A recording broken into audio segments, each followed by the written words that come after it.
Ole tun tum chu scholarship khapui chunga mun poimo then khatte in tlok wal don tiang tuna kan om na lai me khi scholarship veng lai ania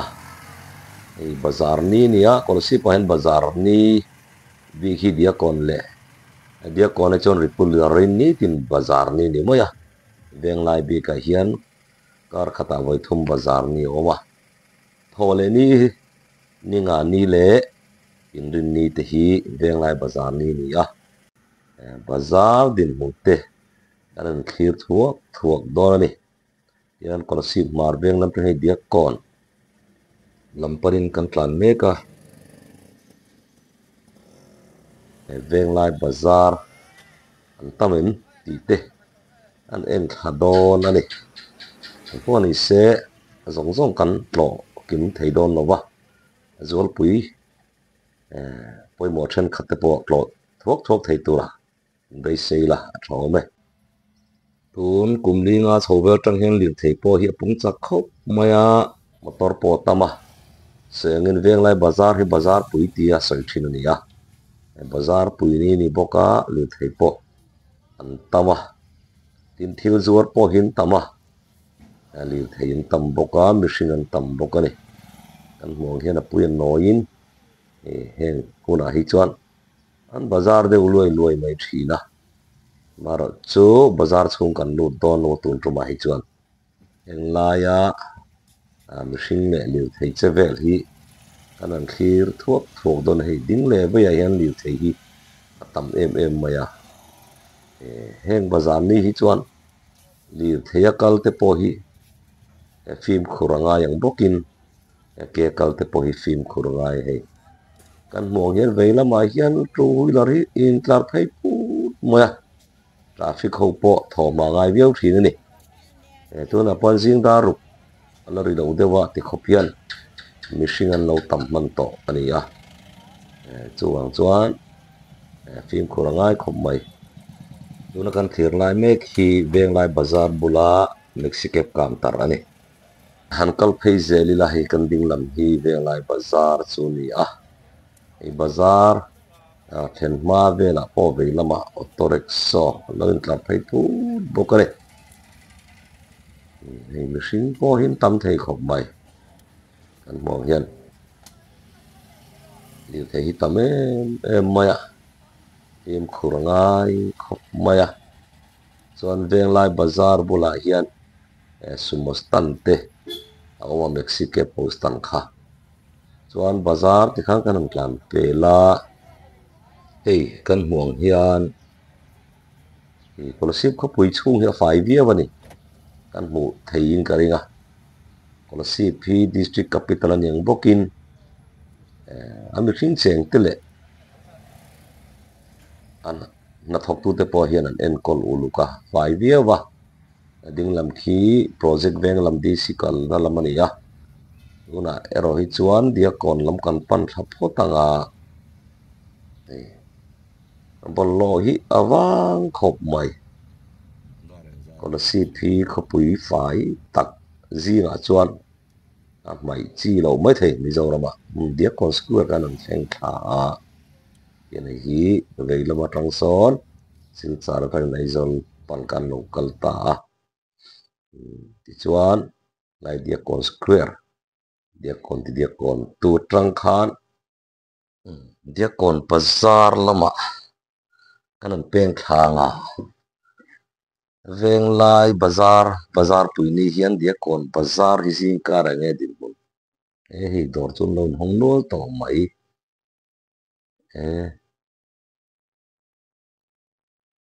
mi hring ro chuan re khop mai bazar pui ni veng lai lam kan ti to hei dia kon bazar chu kan mo hen mi hring an re khop mai dor ro chun hong nol to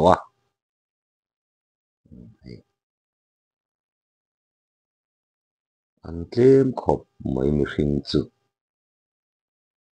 dia kon bazar hi bazar lo ni ve lo wa in tik lai puin ne zing dar ruk atanga zandar sari thleng hi lai hi chon chok me vel te po lei theya diakon bazar diakon market ber chu ani a ti chuan hei tuna kan thira kan hmuang hian lai hian thawmhnaw dawr ready made dawr awma puitling le naupang hak tur thawmhnaw awma thawmhnaw pawh helai vela hian a tlawm bik kan tia thiat tasin chhiah kar chi ni awm e bazar chung kan han lu ta hei chawhmeh bazar vaina sabzi bazar an tiang khani chu diakona hei chawhmeh zuar tu chun tam hei dawr thlengin an zuar ani hei hawker kan tiang chi te pawh kha awma helai vela hian pheikhawk thrui te pawh an awm ani nan len hawng lo ni ka renga pheikhawk thrui dawr hi kan hmung khuan hei pheikhawk thrui na kha ni a chuan new diakon lam kan pan phei anga kan kawngpui nuam khawp mai helai phei pawh hi kan hmu mek saw new diakon BC house ani a hmu nawm khawp mai hi new diakon community hall ani chuan badminton te pawh khel thei hian ding lamah kan an peng chhowa helai hi AZ veng an ti a a hming put chan hei hi AZ biakin Assembly of God biakin ani in sang pui pawh valo tam to ve in tha pui pawh tam khawp mai diakon square atang hian veng lai lampan kan kala project veng kan thleng phei a chuan helai hi veilam ni khi veti office ania dinglam ami hi ani boka abedi quarter chuan hei veilam sain ran MT na hmun khani kan malak so DC scholarship office borsap pui office khani ya hei veilam hi hung lai hi ni a chuan DC office compound le che vela hian revenue department oma treasury boka taxation department office boka ding lama hian agriculture office boka ni ti chuan kan kal zelanga hi kan hmu khi telecom office ani kan hmazawn ami hi helai kan hmu mek hi tennis court alo awma kan ding lama mi khu tennis court ani fiam na nuam thei khawp mai jing kara point fiam manom renga ti chuan kan han kal tha zela tuana kan pan tur chu scholarship veng lai playground stadium ti te panan soi thin kan pan dawn ani enge din hmun so project veng weme hall ani kan hmuang sawn chuan thil zelila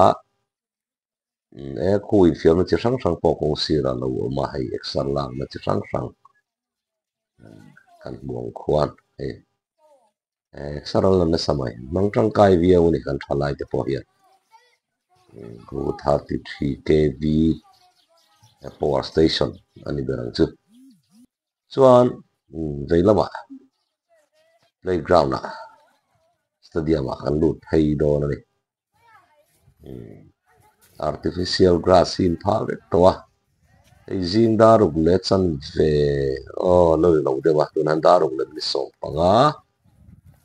vel bor ani a ti chun khu lai playground su alo ni ta ni ei extra la pon tam mai khu no pang le pui tling te lei rol thar te pui lai hianin academy sang omin football na khel anzir me kani tuna kwan kan mong kwan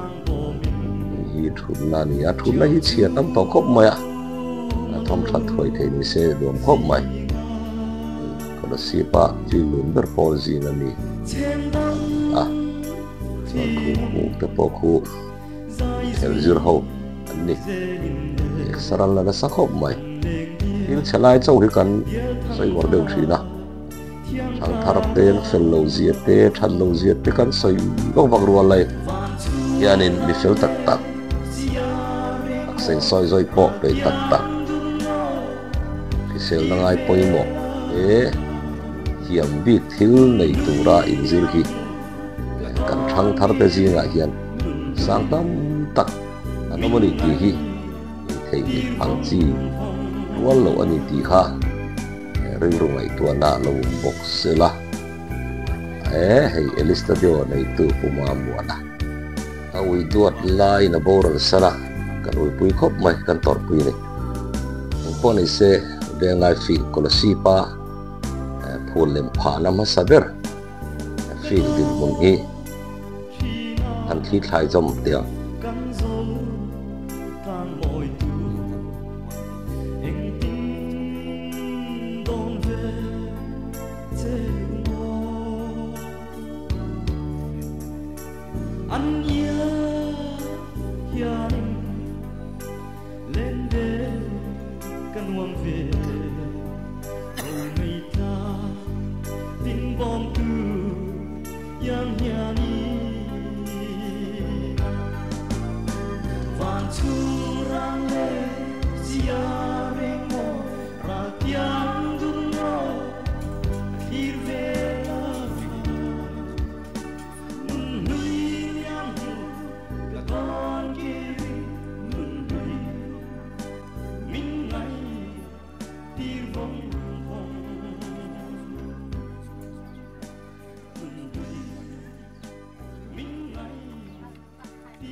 yang pon ni se kolosi beng lai fil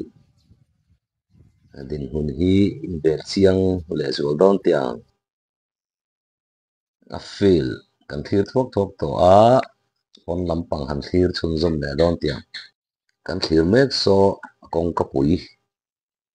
lu na ani ber mai chu fil lu dona kong kapui ber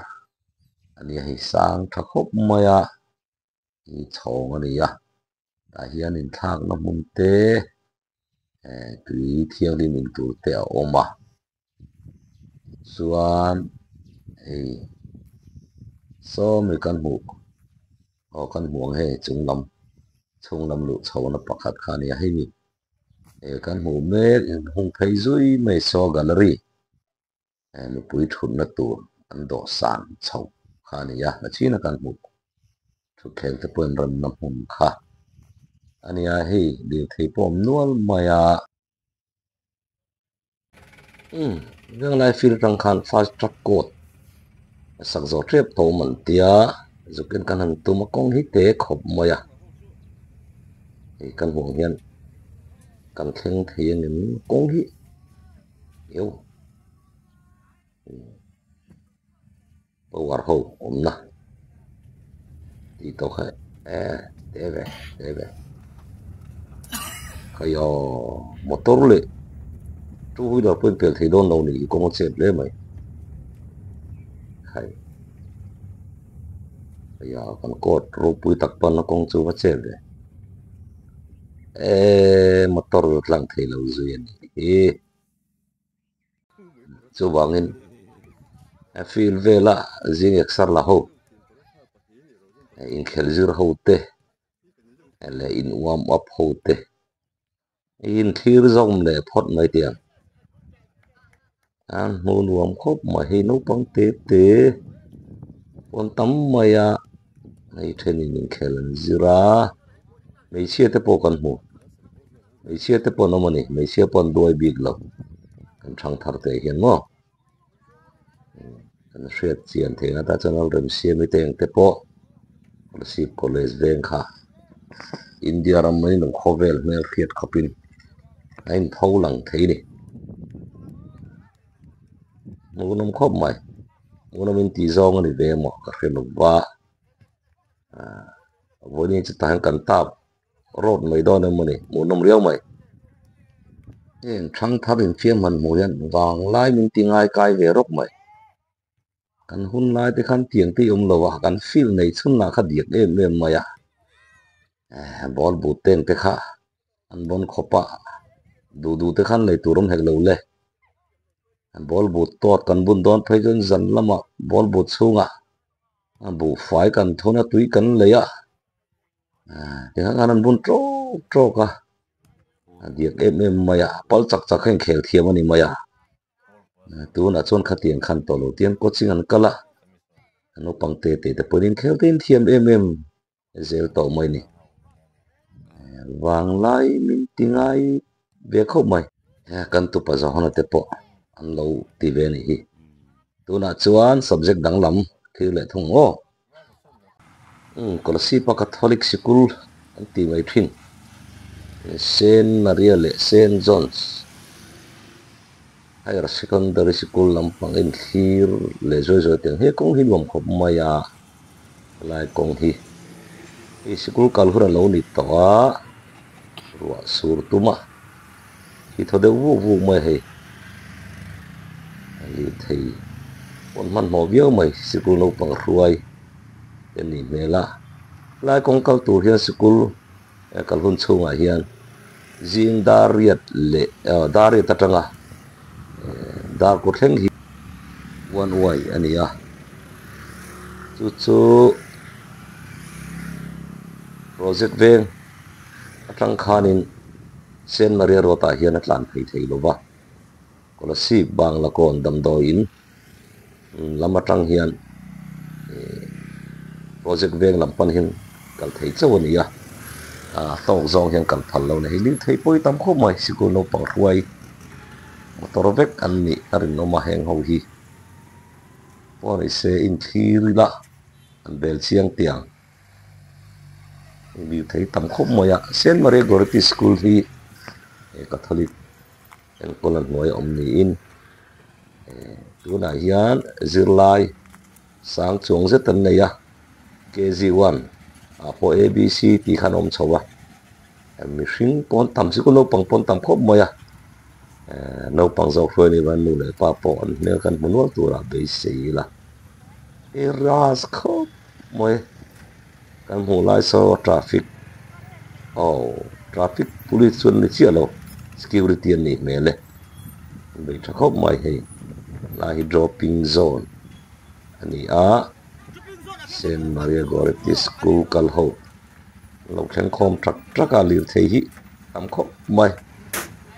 ri lo te chung pon traffic jam phei put manani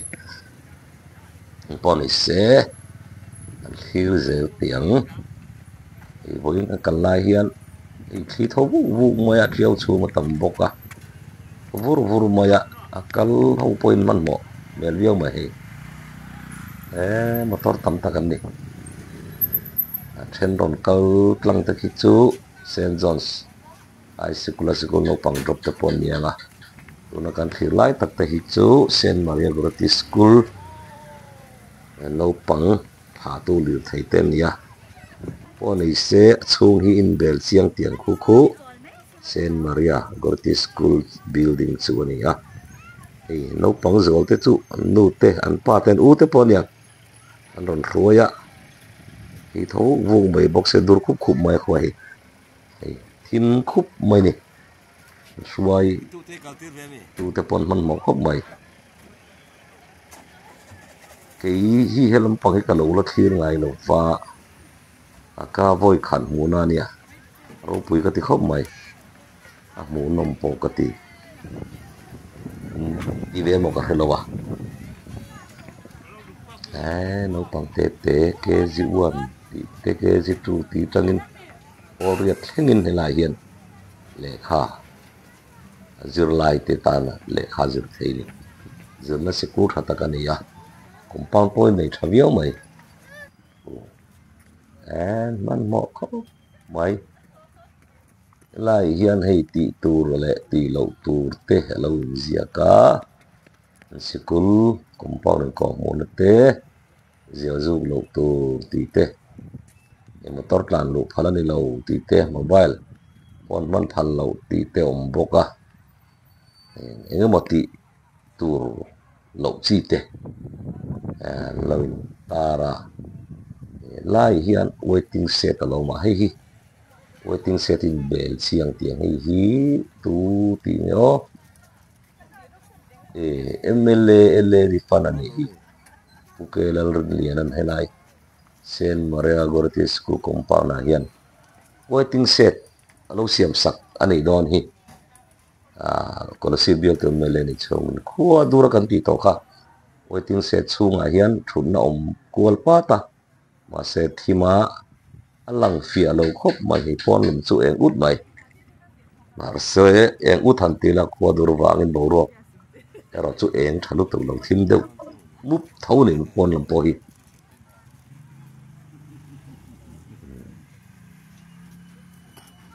thir zela sikul lo pang hi kal nem to ni o tam takan ni an kal wo moi ni tok thei don lo mo ti mai tur ni sikul lo pang sang tel kal na mun khani boka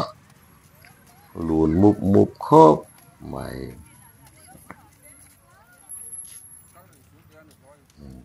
man mo tha to niฉันไปจุดร้านนั้นร้านดอไว้นู่นเนี่ยปาเตปอไว้ตุเตลำปอในหมู่ตัวลำเจ้าบ้าเช่นนาเรียกอร์ติสคูลเล่คอมพาวน์เตอินเบลเชียงเตียงหินสคูลบิลดิ้งพอหิมอยขบใหม่มอยตักกันนี่อันสคูลฮี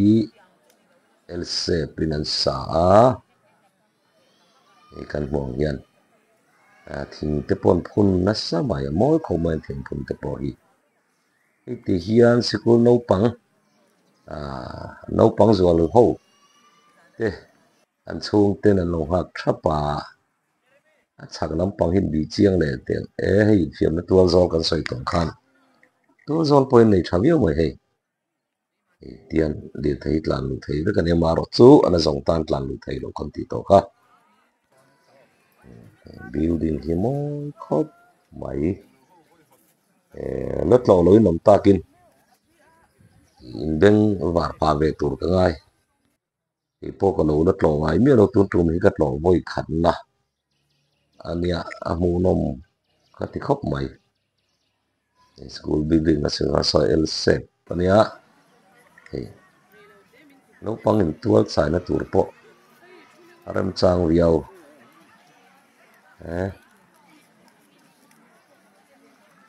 khir kwal zel ten no pang school ban theng lo long ha tiang pop boral lai vel khani wang khani lai a po hian a chan chin ten lo zia ka lo tar chuai maya le khazir lai an ni boka tu na ri chuan tual zol vela po tu wa pon chuak mo tu an no mri lem lo sikura lo bang tran ta a then an banga a then an chol lo ka ni om he hi sikul lo pang kal tran ti ho om na KG1 tan tiang khani om me ha block KG1 B ti ni hai lai ni dor po hi sei kho mai he lam le lam ngan hol to na lai section A na no pang zual kan ti to ha sikul kal tran ti ho na khani bang tan ni niau ri chu nu le pa te po chu khat na no pang zual ho chu khat te lam tu no kal an munwal mai an na chuak kim lo pial ani karinga an tam to me pane tu na poem he nom thamani sikul hi athaboka english lam ngai na mi tan chuan helai chunga hian english to chun man an ram ti vak lo thi na la niam ka helo ba ne hei nu le palam te pon fa te suai lo kal nual mai hu to nom nual le sikul lo pang te po te po kal tran ti ram ni om nu le pa te no long suai he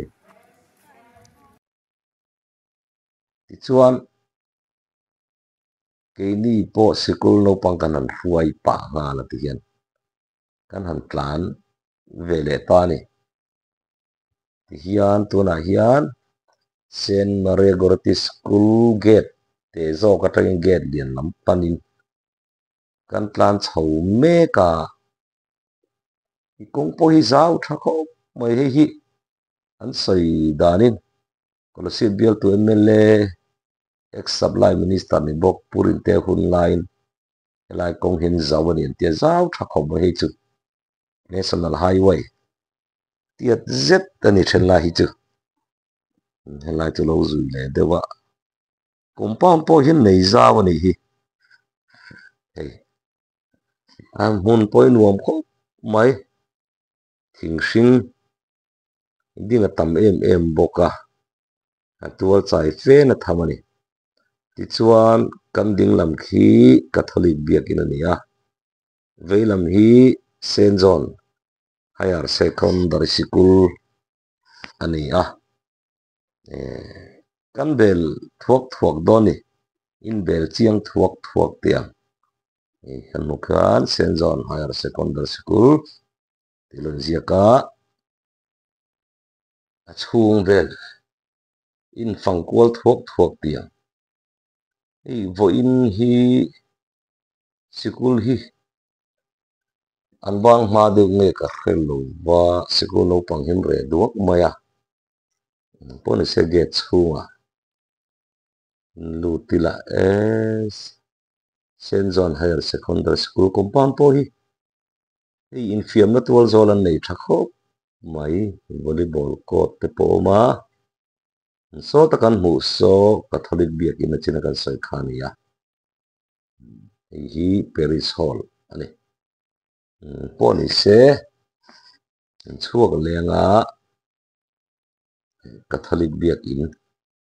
lampang te po han thir zom doni la thome o compound kan chu sana tuna hian hei kan ve lama kan lut chowa hi lian pui mai cross lo in ta na khi korsit veng lai catholic biak in ani in chei moi kho moya achwat te po hi paver block an pha rong chi sang in mun lot lo nong chuan lo thamani an ka en ko lo lu boka mun anuam khop mai hei so Paris Hall na china kan soi khani du ta na haya thei ome hei biak in pan step po moye zau tha boka hei monam takani yo tun tumatan chuan khati zong khani phot sela hunran changa kan la function zong le thei tura ngai ila un thari phot ule